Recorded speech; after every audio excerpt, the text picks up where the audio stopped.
Okay. I'm going to eat right now because I'm hungry. So content warning, trigger warning. I'm on pot. I smoked some cannabis earlier before I did the dishes and cleaned the kitchen, and yeah. So the result of that for me did not. Well, did it help me? Okay. I have this checklist system right now to get through my life. It looks like this. It's a coil ring notebook, and then I used a ruler on the ends to do like lines here, here, 7, and then 7 again. So it's like 14. So that's 2 weeks worth. This is the same 2 weeks at the moment. I know it's a mess. Then next week I get to start like this. I've organized it by color and time of day. And I better organized and solved by looking at my checklist when I'm most likely to do what during the day and observing what works, what doesn't, what I'm behind on, when I was able to manage it by checking at the end of each day. I think if there's like usually 30 tasks on a page, 1, 2, 3, 4, 5, 6, 9, 10, 11, 12, 13, 14, 15, 16, 17, 18, 19, 20, 21, 22, 23. So probably about 40, 45, 50 tasks in a day, or for me to in a week. Fuck off. Why does it do this?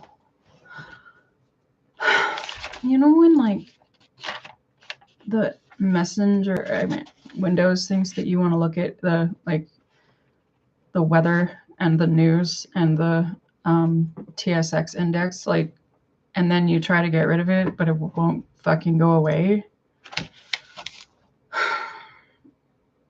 I'm not particularly motivated to look at any of those things right now. Okay. So this week, what I did was I wrote, because I was really in a depression, wasn't working. My therapist was like, okay, we're going to start by developing a schedule. And so I had to go all out and figure out everything that I have to do in a day or a week or a month and write down all of it and make like a compile. What the actual, oh, not Edge. Microsoft Edge is trying to open right now. And I would prefer it not to. Okay. So I just had to drag myself out of bed because I was starting to get really tired, and I did blood work. We don't know what's going on yet. But I'm just really, I don't have the energy. I don't have the focus. It's also part of the problem is that in Calgary, the end of the year is really struggling. It's really hard. This is a really hard season because in Calgary, you just get winter from like October to May. And then suddenly overnight, the last Chinook waves it all away and it's spring. And so that is a difficult time zone for me to be in when I have mental health stuff that can push me into mania or depression or whatever. I've been in depression a lot longer than I used to be on the island. So it's getting really difficult to close MSN Edge Messenger. I'm trying to talk and I have so many thoughts on my mind right now, and this fucking Logitech or ThinkPad or whatever the fuck. Yeah. Windows. Okay. All the tech things need to. Okay. Self-care, basics, morning, AM, breakfast, wash hair, make bed, check schedule, walk outside, get dressed, exercise, take down the sheet on the window because I'm in a basement suite and the window has lace on it, but it's see-through at night and I can't sleep if it's on in the morning. So I've actually just taken it down, which means suddenly shifting from a schedule with like 0 serotonin to a schedule with all serotonin. Also in the morning, I turn on the music and I feed the cats and the bird and I let the bird out, and that's my morning. I'm having a hard time getting through that. It's it's a lot of distractions and my mind not being able to process things in steps. I've been really struggling with like creating a schedule. Then I have like my evening down. I just have to do dinner, evening meds, vitamins, end of day checklist, put up the window cover. I'm not doing that right now. Setting aside all my outfits on hangers, but I'm just going to do that once a week now. Brushing my teeth, changing my clothes, stretching, yoga, physiotherapy on my neck, dishes and counter cleanup, cleaning the fridge, taking out the garbage and the recycling and the cat litter, mopping the floor and sweeping it. That's a daily thing because my bird shits on it. Scooping litter, playing with my cat, or now that it's spring, taking her for walks. Then my day activities are lunch, study, have a bath, shower, if I didn't have it in the morning, meditation, work, projects with my project log, banking, clearing my table. I want to do that once a day, but that's actually an evening thing. I don't know why I said that in the daytime. Clearing and tidying my desk, keeping it clean, vacuuming, the whole fucking thing, because again, bird shit, parrot needs to be out 6 hours a day and everything's carpet. So that's fun. Load of laundry, tidy clothes, like I need about 3 of those a week. Tidy closet, bathroom cleanup, grocery shopping and pharmacy, Dollarama picking up stuff, errands, pet store shopping, decluttering, giving away, doing old paperwork. I'm gardening, taking Connor out every day for 6 hours and putting up with the sound of a bird. And changing the parrot cage lining every few days, playing with Connor and buying him toys and going to the food bank and picking up my meds at the pharmacy and paying my rent and my phone bills and my counseling appointments, my medical appointments and my psychiatry appointments, and then cleaning bird shit off the windowsills. So that's my full schedule right now. And it's just, I'm not getting past that first step. So I'm getting a bit irritable. Maybe I need more weed. I'm so fucking tired. So again, that's what I was doing for the last 2 weeks and will have to do again for the rest of my life, because that's how much I need to do, and that's how much any adult should be able to do, and they should be able to check off 30, 40 things a day, which is why it's overwhelming. So in my next week's schedule, I've designed a system where I've chunked everything so that I'm not like all like, I need the ADD focus of like do 1, 2, and 3. So I've chunked them into like 3-part tasks. So I've said AM meds and schedule, or AM meds and breakfast. Those things go together. Feeding the pets, make sure the bowls go in the sink because I need to rinse them off. If I don't, the parrot eats the crusty, gross, dry cat food. And I need to let Connor out, but I can't let him out if he's screaming. Then he won't listen because he's not allowed to come out until he's quiet. And if he comes out when he's quiet, I have to thank him. But it also is distracting in the morning when all I want to do is like have a coffee. So one of the things I have to do is turn on my music at that same time. So breakfast, tidy kitchen, and turn on the music. That helps Connor, that helps me, that helps my ADD. Then I want to wash my hair, do my makeup and my hair because I'm old now. So now I have to. And then I have to make my bed. And then get dressed. Why isn't that on there? Because, oh, it is. Because as an ADA person or an OCD person, I'm not going to be able to remember to do that unless I have a fucking routine. And it's really stressing me out, but I hope it gets better. Anyway, walking outside. I'm not doing that on a daily basis due to like, agoraphobia and feeling like I'm contained in my little fucking created cell. Exercising. I'm not doing it, obviously. I'm not going to make jokes about people's appearances. I'm not exercising, and that would also help my mental health and my circulation and all those things. I'm walking. I mean, I don't have a car, so if I have to get somewhere in town, I walk. That does help, but I'm not doing any like crazy physical, like rigorous cardio or any of that shit. And I'm not working out, and I'm not making my body, I'm not shaping. What are those fucking fitness? I don't give a shit. Okay. Noon, lunch, meditation. I don't know what to do with my days right now. I need to nap because I can't make it to the midday doing all of these things and then not getting tired. And it's really stressing me out because I need to nap daily now.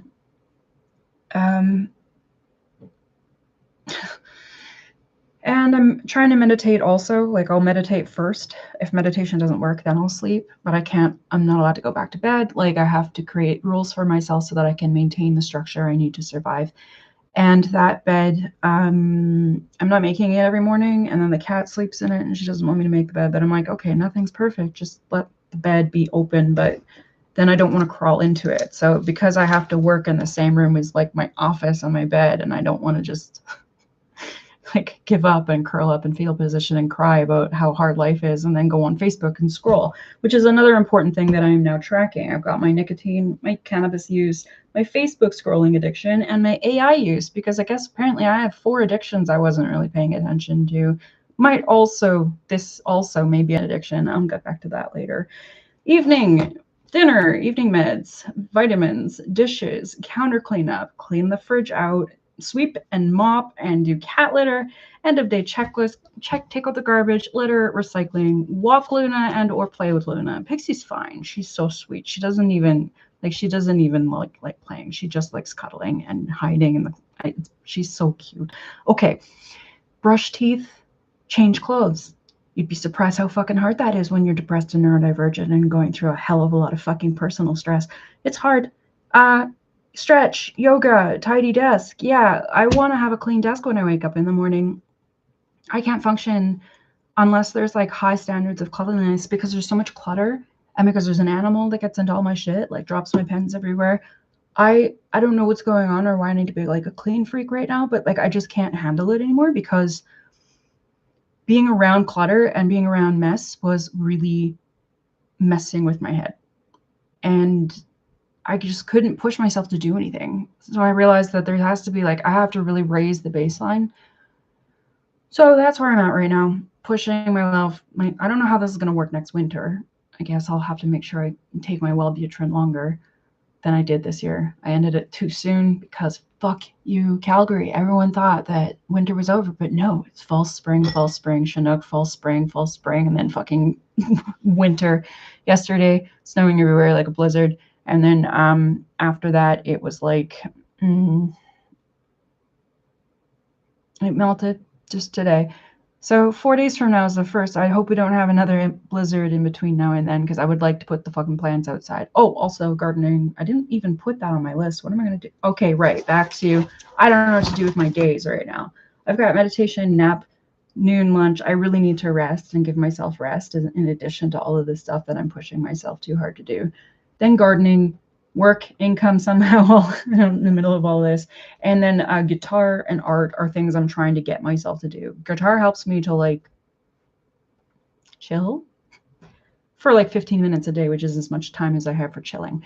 Then I have art, which is a thing I never do, but I have all the art supplies. I have the identity. I don't identify with it anymore. I can't make income when everybody on the internet is so damn good. And nobody needs art because it looks like garbage and I don't even like making art, but it's a skill and I have the supplies. So I'm like, all right, should I start an art hustle? But I'm not even slightly enthusiastic about it. I don't even want to make art. I like art. I would have collected art. I would have been an art collector. I would be an art collector. That is a thing I could do this summer, but yeah, I'm having a hard time coming to terms with like, I obviously need like a lot of IFS, internal family systems right now because I'm so disintegrated. It's not even funny. So Friday, all I have to do is bathroom, mopping, kitchen and bathroom, clean the fridge, clean the bathroom. And I moved it. Thank God. No, I didn't. Where is it? Vacuum. Thank God. No, Friday. That's the same fucking day. Why would you say... Okay, fine. And then vacuum and then tidy the junk drawers and have my meeting. And then Saturday, grocery, pet shopping, shoppers. Sunday, tidy closet, outfits on hangers. I want to do like, I don't want to have just random, I don't want to have to figure out what I'm getting in the morning. I want all my outfits lined up so that when I go in my closet, I just pick one and we're good to go. I'm getting so tired of like yeah, I need to fold my clothes differently, and I need to go pick up more hangers because I'm out, and my friend sent me a parcel in the mail and sent a bunch of new clothes, which is really nice because I was getting really tired of the clothes I had. So that's why I am West Coast again. And I'm comfortable, I'm happy, and I'm comfortable, and I feel like neutral, and that's nice. And okay, Sundays I have to declutter and do paperwork and donate and toss the shit I don't need anymore because there's too much shit in here and I'm so sick of it. So decluttering, paperwork, all paperwork. Saturday, Sunday? Yeah, Sunday. So Sunday's going to be my big office day, I guess, because I'm gonna circle that. How am I gonna circle that? With what? Don't ruin it. Don't ruin it. No, that's good. If I go crazy with highlighters when I'm stoned, sometimes I have to just redo it all because I can't stand it. Okay, self-planning and weekly planning. So that's Sunday's my office day. Sunday's my work day.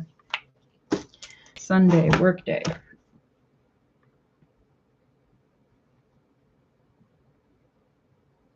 I just wish I'd done it all yesterday instead of trying to do so much work today with my office stuff. And okay, work day. Okay. And then that's good. That is actually, I could probably squish it all into one day if I practiced. What are the other days I need to do? Oh, banking. Banking. Where's banking? There it is. Okay. And projects log. So projects would be Sundays.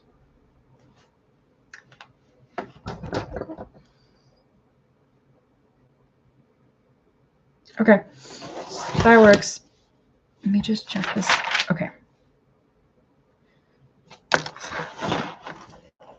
Sundays.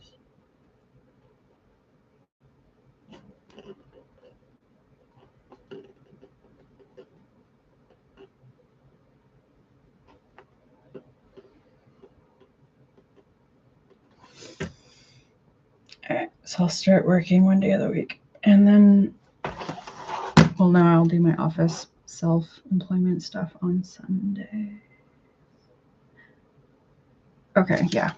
Anyway, so what was the stuff that I made notes about while I was stoned and trying to do dishes, and then I couldn't do the dishes because I was too distracted by myself? I was doing what? Why did I? Because I got stoned and then I was gonna do chores, and then I was like, no, I have things to do, but I want to write, but I have things to do, but I want to write. And then I got stoned. And then I was like, oh, fuck it. I don't have to clean. I'm going to write. And yeah. And it was weird because I haven't talked about this one yet. So page 1 is where?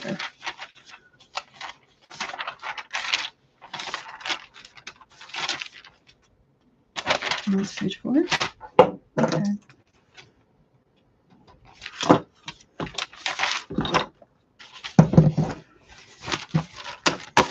So I can't write. I don't know why. I did an exercise thing last week in a reading, and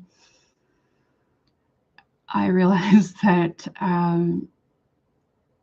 the whole other side of how I write was gone. Like when I was younger, everything was fantasy writing and first-person diary writing and creative story board imagining, and then creating plots, and then saying I'm going to create novels. But then there was the sci-fi thing. I guess I went from that kind of mindset to the sci-fi mindset. Then I went from the sci-fi mindset to the rationalists, because I was when I started researching for my book and went crazy, I went in every Facebook group that was in relation to the topics in my book, but because I was writing this dystopian sci-fi commentary political thing, I ended up in a lot of groups, and that's how I think my Facebook group addiction probably started. And there were a lot of debate groups back then, and like a lot of logic and reason and philosophy, but not in the way that there is now. So when I say back then, I'm not that old. So this would have been 2010? Really? No. Facebook was around since 2006? No. Yeah. 2005? 2006 is when Facebook started. No, that's when I got my Facebook. Then, how many years went by? I wasn't using it that much, but then I was using it a lot because I was also using LiveJournal a lot, and the way that I presented myself online back then was over the top and always was.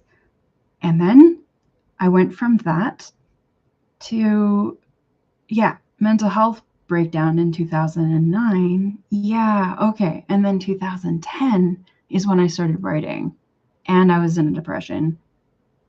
And also just generally crazy, I think. So that's when I joined like 2000 Facebook groups, I think, first. And I just couldn't stop. I had like such an addiction to like learning information through jumping from group to group to group to group, arguing with people, getting in fights, debating, getting kicked out, getting canceled all over the place. But we didn't have canceling yet. So we were, I think the Gen X's were still there and the millennials were there. And the way that the education and the boomers they were feisty. Everyone was feisty back then, depending on which environments and communities you went to. And people were more argumentative, and I learned to argue there. Then what did I do? Okay, Facebook, and then I went crazy again from Dexedrine. Then I went west. Okay, no.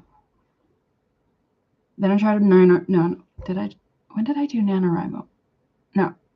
And then I tried to, I booked it, went west, and then I was offline. Mostly, not all the time. Did I really? No, I wasn't offline. No, I was still here. When did I start this shit? This was 2014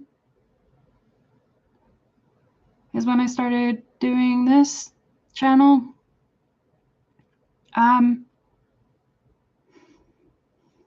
While I was on Facebook at the same time, but how did that change? And then I grew with this. Okay. And then what happened? And I went crazy again, and then I went crazy again, and then I worked at an art store, and then I went crazy again, and then I was like on Facebook, but what was my social media use? Lived in a tiny house for 8 months, lived on a beach, didn't really use, I didn't think I even had the phone anymore. The Samsung, that was the first, the other boyfriend bought me a Samsung, and I had it, and then I stopped having an account, and then my friend gave me a burner, so I had a burner, but I stopped using Facebook on my phone. And then my online use would have started around back when I got the ThinkPad from the Adult Learning Center. What was I even talking about? And then, okay. Oh, autism brain. Focus. Should I have coffee? What time is it? 10 o'clock. Okay. No coffee.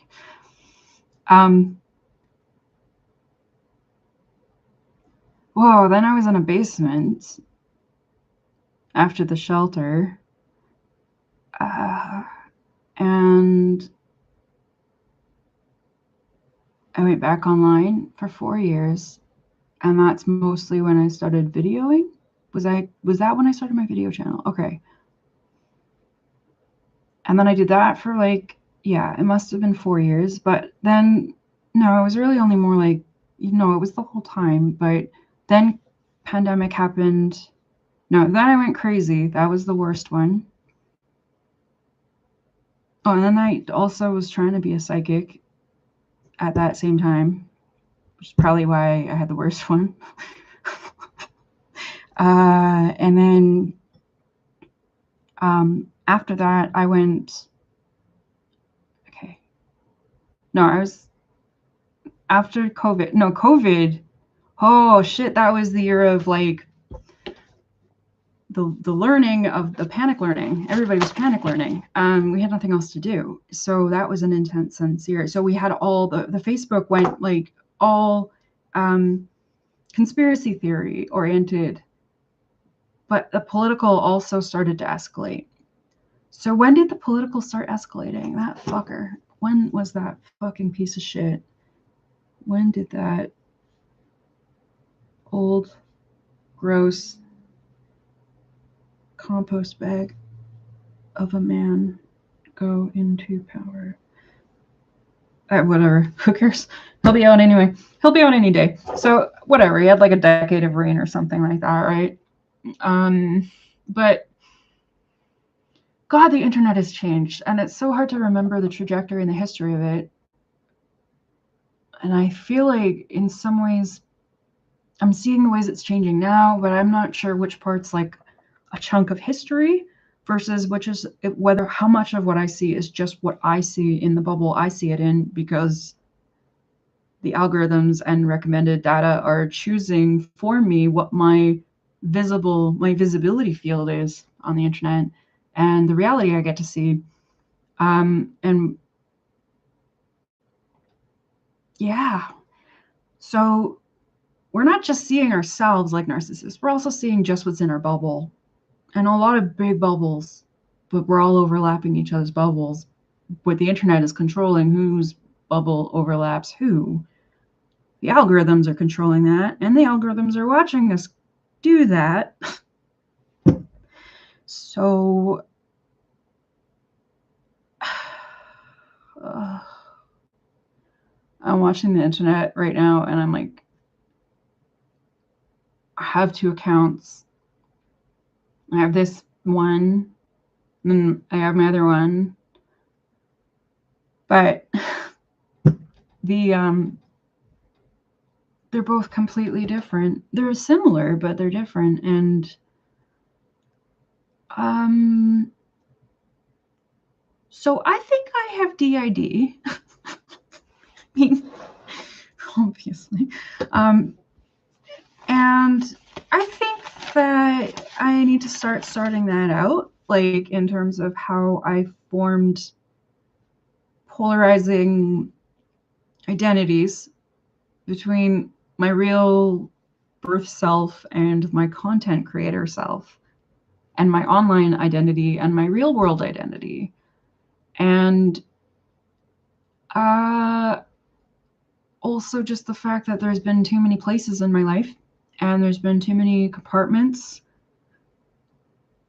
And so I don't like love IFS therapy. I know that I need to learn more about it, but honestly, I don't love it. I don't think it's good enough. I think it's good. I think it could be better. I think it kind of doesn't make any sense at all also, because it's not really seemingly based in biology or neuroscience. I don't know what the neuroscience of dissociative identity disorder is. And I want to know more, and I'm going to try.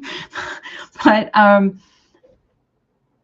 internal family systems at the moment, I know to be one of the many models where there's like the firefighter, manager, and not victim, but I shouldn't say that. I should say the exile, vulnerables. we have a lot of these fun, iconic symbol things in psych, like the victim, perpetrator, and rescuer triad. So then we have the IFS triad, but what we actually kind of need more than the IFS triad might not be all about the roles we identify as when we are like a rescuer or a hero or a firefighter or a manager or a victim. They're archetypal in the same kind of world of like symbolic, abstract, Jungian thinking stuff. And they are helpful models. I'm not dissing any model. I feel like every psychology model I've come across is cool. But I just think that IFS isn't addressing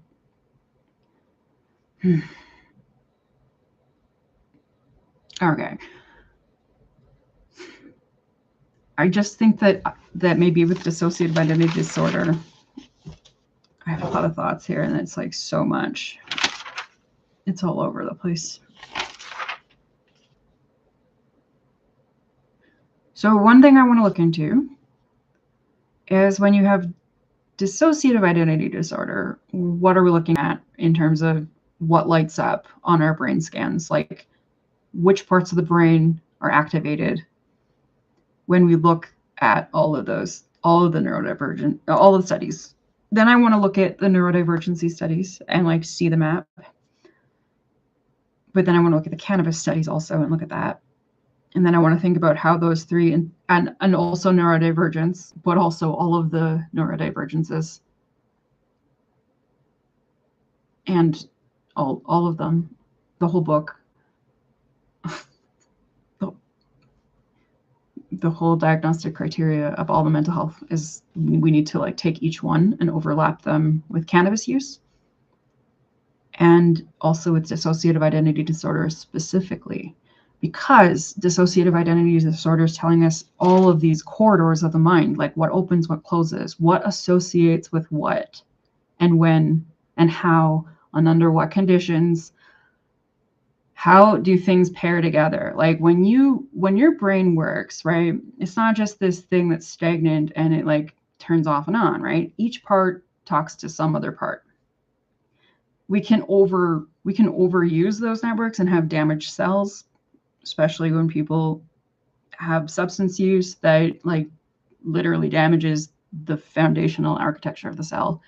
We can have the genetic component and all the health factors that go into neuron health, like whether or not people are getting their B vitamins. We have serotonin networks, we have neuroepinephrine networks, we have a lot of neurotransmitters. Those are the ones we know, those are the ones we mess with when we use medications.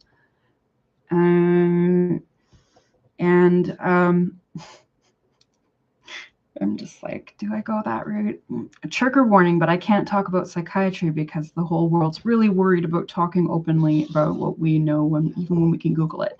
So we can't give medical advice, and I have to say that as a disclaimer probably, unless I forgot to say it, but I did remember to say it, I guess. I'm not doing therapy. I'm literally just talking about neuroscience. I don't think that we should be so overwhelmed by what authority thinks that we allow it to burden us from thinking about paving the path forward. Like, we need to do it fast. I am thinking about this all the time lately. We need something for AI. We are so long overdue for how the internet affects people and how it impacts mental health, how it impacts like every part of mental health. We never released the files. There's a whole bunch of things out there that just never happened, things that never legally got sued. And the mental health DSM at the moment is a little behind. It was supposed to come out this year. It's going to come out in 2030, which means they've delayed it again. So either the psychiatrists and all the medical people, they can't figure out how to rewrite the diagnostic criteria. And we don't know what the fuck we've done to human brains since the introduction of the internet and all the things that we do on the internet, and how all those things mess up our brain, which we should have researched a while back, and we didn't, but we did research it, but it never really got released, and now nobody's even like nobody's even looking. No one's looking under the hood except through AI, which is also a problem. I don't even know where to go with that one. There's a lot of topics around that I've been thinking about too. We need to figure out, back to dissociative. I'm so glad I wrote this down today and that I'm not going to be as ADD as long as I have my notes in front of me. We have to pay attention to when personalities are present and when they're not, and how and why they are. When they form, what they're attached to, how they front, how they go back in, how we dissociate, what happens when we dissociate in terms of what's between psychosis and dissociation, that whole gap that we haven't really figured out how to define, and we just keep calling it one or the other when it's not, because it's a whole variation of a lot of different clusters of things, and we're not addressing each and every one because we're still stuck on diagnostics and labels and trying to still figure out whether or not trauma is basically responsible for everything. Like, where's this nature? Yes, there is heritability factors, but we're not actually talking about acquired mental health. Nobody wants to touch that one, because we are still of the mindset that people are born with underlying mental health conditions, not that they can acquire them through stress events and different types of trauma that happen in a lifetime. Things get rewired at different stages of our life. I'm not discrediting every fucking scientist that's done the stuff here. I'm just repeating what they have to say. So I'm not criticizing that they haven't done enough. I'm more criticizing that right now we're not doing enough because we've stopped thinking like this and we're not really on it. We don't have funding. The internet's making us crazy. The AI is making us crazy. So we're not writing science papers as much about that. And everybody's like, wait a minute, why study the human psychology if we can study AI psychology? So now we have to study two types of psychology: the psychology of the internet beings and the psychology of the humans, and what that's doing to each other. And we have to study philosophy of mind because Amanda asshole, how do you say it again? Axel. Sound like asshole, didn't it? Sounded like something. Amanda, I am not going on X. I do not like that place, and I do not like Grok. And I'm not going on X anymore. I was, but they're just so snotty. Just like LinkedIn people. I'm so tired of that space. But Facebook is for idiots too, right? So I need to get off of there and stop being on TikTok and stop looking at Instagram and just like go, whoa, what are the world events right now? Where does my attention need to go? And then like create the schedule where I actually do what I say I want to do and what I think I want to do, and be rigorous with myself and have a lot of self-discipline and make sure I do the things that I want to and follow through on them and treat my ADD at the same time. Today, I had Concerta. I went off of it. I went back on it. I had the lowest dose. I can't remember what these doses are. The white one. Then today I had the blue one, the 18 milligram, I think. So I went up today and I had coffee. So all day I knew that was going to be a thing. This was a little bit of a problem in the past. Sometimes when I have ADHD stimulants, we go into hypomania, and this is not the smartest season for me to be doing that. And so I have to just manage all the stuff at once, I guess. I'll figure it out. Anyway, I'm wondering if any disorder can be developed through trauma imprinting alone. Because if it can be, then any disorder can be acquired. Right? So if any disorder, any mental health disorder could be acquired by anyone, then the philosophy of that would be questioning the heritability factor and whether or not it's as over-exaggerated as we've made it. Maybe it's outdated because of eugenics. Maybe the heritability factor is just overstated.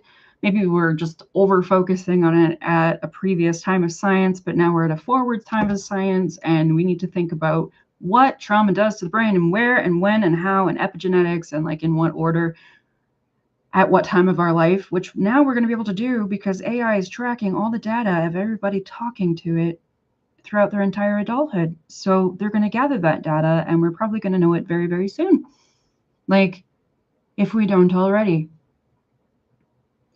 So this is also going to impact mental health in the very like 2-year, 1-year future. Plus those quantum computers things, which they're not what you think. They're not like Big Bang Theory moving around the sky. We're not going to teleport, I don't think. It's not impossible. I don't know. I'm not sure what the quantum computers are going to do. I think they're just supposed to be for encryption and security reasons, but from what I also understand, they're just going to be able to crunch numbers astronomically. So is it the next atomic bomb? Who knows? I guess we'll just launch it and let God figure that out, because we just did that already and are going to just keep doing it, apparently. Just like, here, everyone, have some experimental science. Not only are we going to use you as test subjects, we're going to make you pay a subscription fee for it. So, I mean, maybe they owe us for using our data. Maybe every word we've given them and everything that they use it for, and every study that goes into, every data crunching, maybe they owe us a paycheck in response for taking our personal information and then using that for studying the human psyche for the rest of time. So given that they have all this information now, it should be any day that we should be able to use internet things and tools to crunch these numbers for us and just basically tell us all these answers and use this technology to explore those answers and do more paperwork, I guess, and write more research papers for the computers to read, whether the people read them or not.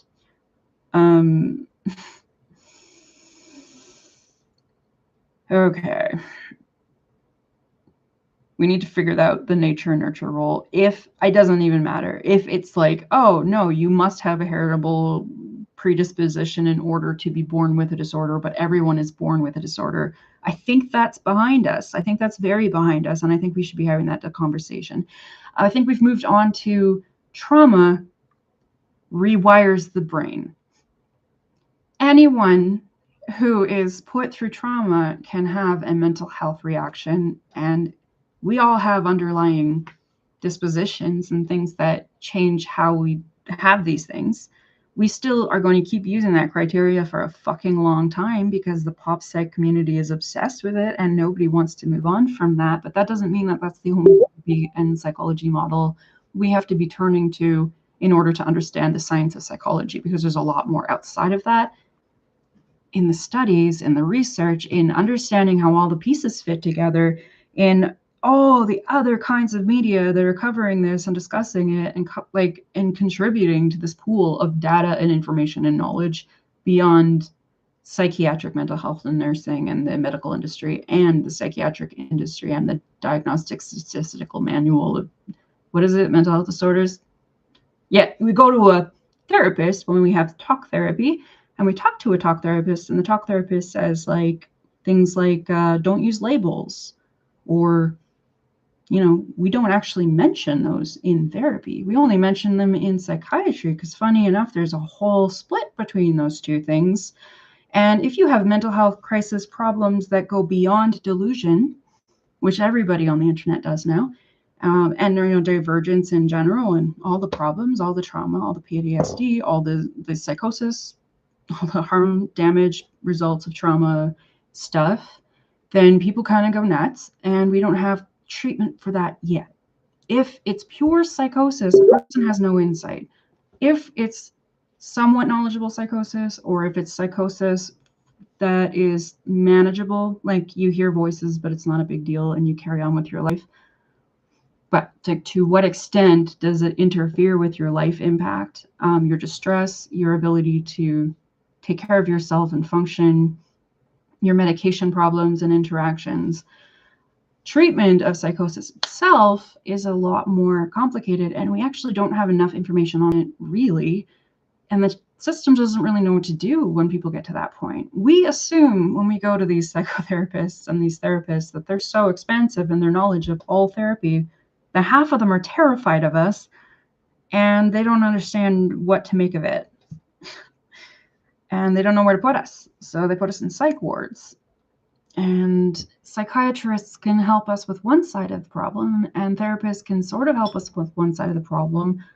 But the big problem is that there's no specific therapy designed for people with psychosis. There are psychotherapists, and they can be great for people with schizophrenia. But are the schizophrenics getting access to the psychotherapist? No, the rich people are. The ones who are just curious about how their narcissism works and how they can use it to their advantage and their leverage when climbing the ladder and the industry and becoming CEOs. They're the ones who get to see the psychotherapists, because a psychotherapist is so damn fucking expensive. But in free and like available medical care, not in America and Canada, really, I mean, who can afford it? But in the Canadian mental health system, we're in a fortunate position because we can go in and say, hey, I need to be put on a list. I have a mental health disorder. We can get free treatment covered if we have coverage. There are workplaces that give you therapy through their workplace benefits, right? Canadians have access to mental health, and we have access to more mental health as a patient than we can ever achieve as an actual therapist, which is why I'm such an armchair psychologist. Well, I'm well aware of that. But I do it because I was a patient and because I made a mental health blog on YouTube, and I went through a bunch of shit, and I went and I studied it myself, and I thought really hard about what the fuck was going on, and I have thoughts, and I've been talking to the AI more and extending on those thoughts. We don't have a therapy system designed for that. So that says that some mental health disorders are at an advantage and some are at a disadvantage. For example, borderline personality disorder, the best treatment for that is dialectical behavior therapy. We have exceptional results for that. They have treatment, but a lot of the other ones don't really have direct treatment designed specifically for that. Everyone benefits from cognitive behavioral therapy at this point, and that's the precursor to DBT. Then DBT is like the second best thing you can take. Then from everywhere, you can go anywhere after that one. It is developing additional frameworks. So ACT is additional frameworks, and DBT are both developing additional psychosis adjacent material, and people are writing adjacent material books, but they're not necessarily being used or accepted across the medical system. So accessing the exact kind of therapist you need for your disorder is getting tricky. There's also really helpful lists for finding the exact one you want. So if you have dissociative identity disorder and you need an IFS expert, you go on a list, you find one. If you're borderline, you need DBT, you go find one. Some disorders have therapies, some have none. There is nothing really for narcissism. And it's like a well-known fact, and not just bullshit online. You hear it a lot online. Not everything about narcissism online is accurate, but you hear a lot about how narcissists can't be helped in therapy. And it's like, is that a fact? How do we do that?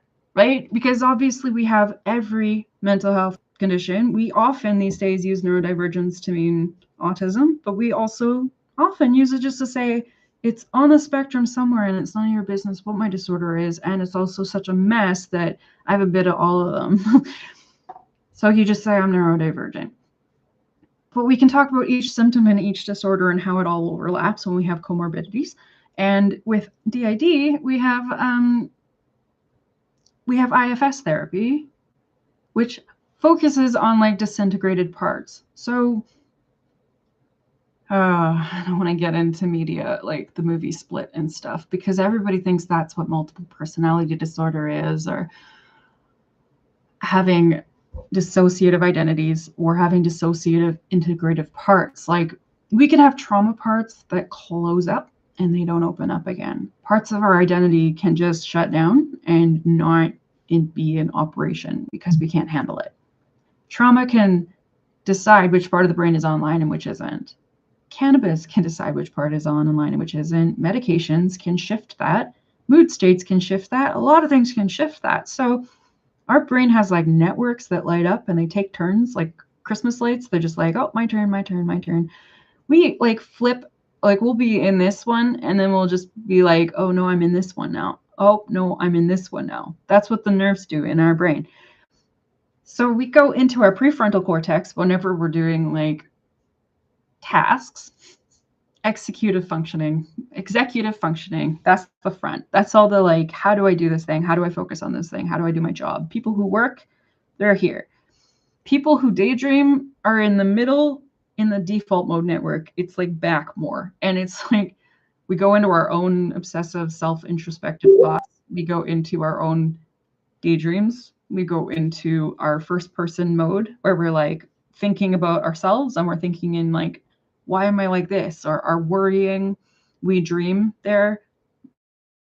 We move into sleep states there. We have access to abstract reasoning, and it's closer to our hippocampus. So the way that we access through the external cortex, the memories, the memories are wired, and then they're like connected to the default mode network. But when people are in a lot of introspective mode, or in a lot of symbolism mode, or in a lot of associative, like free associative thinking and drifting into memories, I think is also associated with the default mode network. So when we're in that network, we're like, I have inattentive ADHD. That's where I live because I have problems coming online in the frontal cortex area. My salience network has a difficult time managing information between my prefrontal cortex and my default mode network. It has a hard time staying on task. That's the task, this whole thing in the front, this whole thing, like all of it. It's big, like complicated network of how we rationalize, how we judge, how we form tasks, how we decide we're going to do things in chronological order, how we execute tasks, how we decide we're going to be in control of ourselves is actually really also an interesting part. Self-control and the capacity for self-control all come from the prefrontal cortex. Then we have the temporal lobes, and I'm confused as fuck about what they do. I've been trying to understand it. I should probably like look into it a bit more, but I know that there's like something about like the Broca's area, and like there's like this split like line, right? And a lot of language processing happening there. So I think it's something that converts our like, so the back of the head is generally sensory information and sensory storage, but then I think that it moves through the temporal lobes and into the frontal. So we like a lot of our perceptual integration, but interpretation moves between that area, but it also moves through that center, and there's that gap, which I can't remember the name of it right now. And it looks like a gap, and it's in the middle of your brain, and it's the worst place to get gray matter deterioration. Or is it the white matter? No, it's white matter too. It's both matters, unfortunately. That part is like a hollow cavern, and if you do a lot of damage to your brain and that thing opens up, you've got a lot of schizophrenia. It's going to look like schizophrenia. It's going to look like Alzheimer's. It's going to look like dementia. It's going to be brain damage. And that's why it's really important not to overdo it on substance use, and to make sure that you take your medications, because medications also preserve the health of your brain. They preserve the health of the nerves. That's kind of the number one thing that they do, actually. Not all the time, but that's a big chunk of what they do. So having the right pathways going is important, because you have to think of it like highways, right? Just like roads and networks. Things are really fast, and then there's like back roads that go slow. There's fast roads that goes fast. There's like highways. If a highway gets clogged up, your brain's like, I can't do it. If your brain's going too fast, it has damage all the time, because those neurons like get used up fastest. They wear out fastest. The intersynaptic receptors and stuff can like overload it or underload it. So if there's not enough, then it can shrivel off and die, because it's like, well, I don't need to be here. I don't get to eat my neurotransmitters for breakfast. If it's going too much, they can also have like electrical storms and just like get damage from lots and lots of different things. So I want to understand better what's going on in frontal temporal dementia because of my mom. And also because I've been struggling with, the whole bag. Bipolar, inattentive, ADD, probably dissociative identity disorder at this point, but definitely like it's hard to manage my fucking brain. It is a piece of work. Sometimes I have high energy and high attention, high like ADHD. Sometimes I'm just so depressed I can't function, I can't move, I get up, I can't like get my brain to move. I can't wake myself up. I can't fall asleep. I can't fall asleep without meds. If I wake up on Seroquel hangover, it takes like all day to wake up. So if it's too low, I'm at risk of mania. If it's too high, I sleep too much and I get depressed. These are the ongoing, exhausting factors that are going on in this whole industry of people who are being processed by the medical system and medicated, and it's necessary and it's not, and it's a hard call to make. And being a patient sucks. And there's a lot of other types of damage that can happen. And addiction fucks up everything. A person who is struggling with, like, if you're at the point of whether or not we want to use the labels like a disorder with a psychosis, like schizophrenia or bipolar or PTSD, and the whole schizophrenic, all of them. There's a whole bunch of personality disorders. There's a schizoaffective bipolar. There's schizophrenic. There's a whole bunch. Just a whole bunch. We have lacking treatment for this. And trauma survivors also have a lot.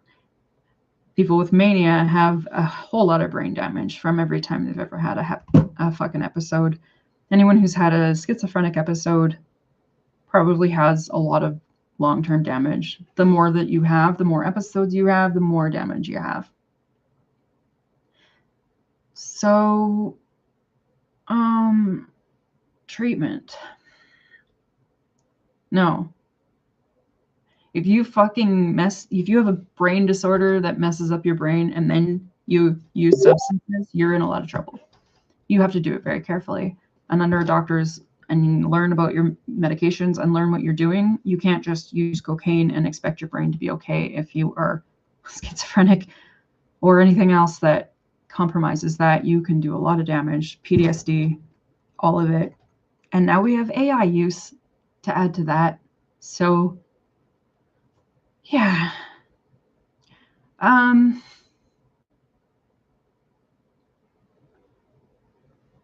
running out of thoughts. No, I'm not. I can keep thinking. What was I thinking about? Substance use. I'm in Canada. I can buy this at the corner store.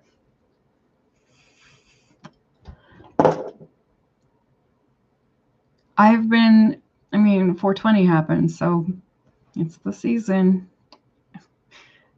And yeah, I've been marking it down in my calendar like every other day. Probably is more than I'm supposed to. But then the next day I'm fine. And it kind of resets my brain. I seem to be doing better this week than I was doing a week ago. So I just have to be careful when I'm pushing it and trying to get myself like over the basic hump of like self-care and self-maintenance to make sure that I'm not burning myself out. But it's also spring, and I just took a lot of Concerta today, and stimulants can have an impact on my mental health conditions. So I'll have to keep an eye on that because I'm thinking way too much. I'm also thinking about, what was I thinking about? Oh, this is a big one. Maybe this should be its own channel. This has been a long talk. What am we talking? 59 minutes. Okay. Do another one? Am I even ready to do that one? Should I do that one seriously or not seriously? Okay.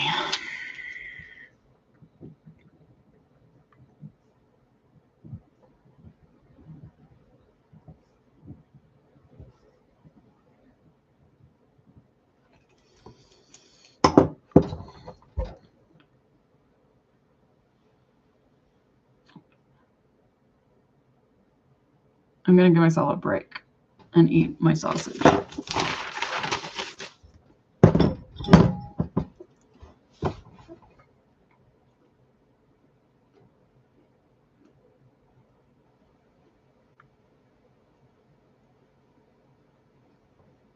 Oh, this is dry. I cooked these potatoes too long. Fuck. Ew.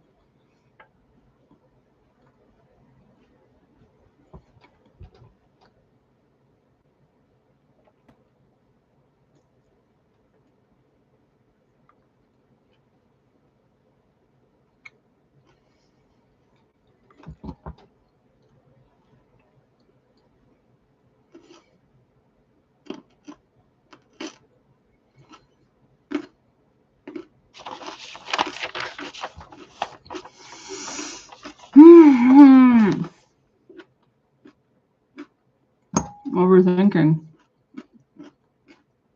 Better out than in, I always say. I'm gonna go see Shrek in a month. They're doing a stage play of Shrek, and my aunt is going, and I know someone that was doing the props. I was like, oh, cool. Can you imagine the movie Shrek, but like they're all humans in costumes? Like Donkey? What is this? Kind of want to out. It would be fun to take acid and go to that, but I don't think I should do that with my family. Or ever. It might be is not illegal.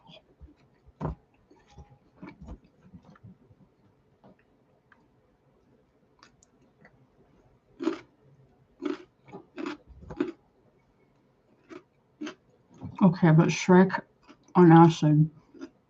Shrek the musical on stage on acid is something that only happens once.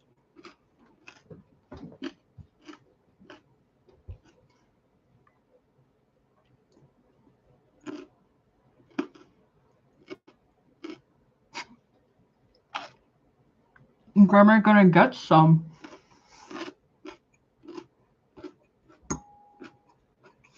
I don't even know anyone that sells LSD. So when I moved here, I was like, I don't know how to meet people right now. I don't even know what I like, and I don't like people. So there's like a psychedelics meetup group at a hippie cafe. Fuck, did I just miss it? I probably did. Oh well. They're really into the advanced side of the industry of holistic medicine and DMT trip setting and ketamine trip setting and taking people to South America to do ayahuasca trips and being registered shamans and having like healing businesses with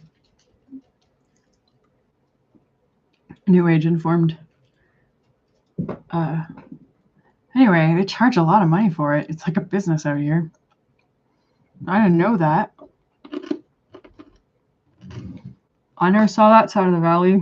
If I wanted mushrooms, we just ate them and sat on rocks at the beach for free. We didn't pay people. We watched people and we took care of each other. But I guess now there's like courses on how you can sit with someone and get high with them and make sure that they're safe. I kind of want to do it, but I'm way too immature for that.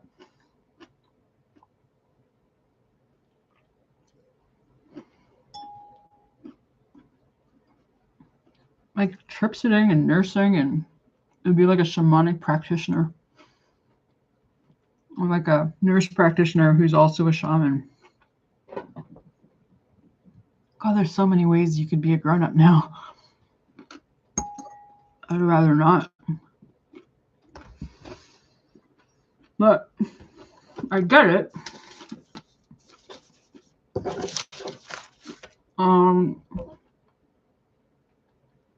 Yeah, cannabis makes me like split up into all of my parts. But that's why psychedelic paid trip sitters who are like trauma-informed specialists can sit with someone and like help them process their trauma with them. But who's really the right person to do that? And so that is a really cool side of the industry. But mostly it's money, I think.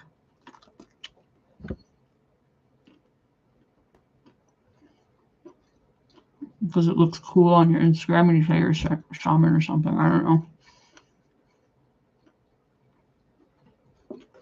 Wait, does mine say shaman right now? On my Facebook, on my all of the Facebook I was looking at, I was like, Jesus Christ. I remember back, I used to like just change what my profile was like every other week. And right now I'm like an AI diviner, a crazy Canadian